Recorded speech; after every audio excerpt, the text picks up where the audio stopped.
జిల్లా వ్యాప్తంగా ఈరోజు 9 నుంచి 11 గంటల మధ్యలో అన్ని చోట్ల కూడా చెకింగ్స్ టేకప్ చేయడం జరిగింది. దాంట్లో భాగంగానే railway stations, bus stands, lodges checking, important junctions and inter district borders అన్నీ కూడా చెక్ చేస్తున్నాము. సరిహద్దులో నెలకొన్న పరిస్థితి దృష్ట్యా కూడా ఎవరైనా అనుమానితులు కానీ ఎవరున్నా కూడా వాటి పట్ల కూడా మేము చర్యలు తీసుకోవడం జరుగుతుంది.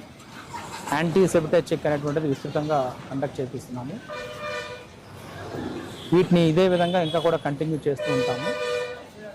ఈరోజు 11 గంటల వరకు కూడా ఈ అన్ని ప్రోగ్రామ్స్ని కూడా డిఫరెంట్ టీమ్స్ ఏర్పాటు చేసి చేయడం జరుగుతుంది.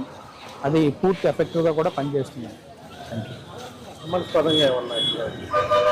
అనుమానాస్పదంగా 2-3 ఉన్నారు. వాళ్ళని వెరిఫై చేస్తున్నాం. వాళ్ళ డీటెయిల్స్ అన్నీ కూడా వెరిఫై చేసిన తర్వాత దాన్ని బట్టి వాళ్ళ మీద యాక్షన్ తీసుకుంటాం.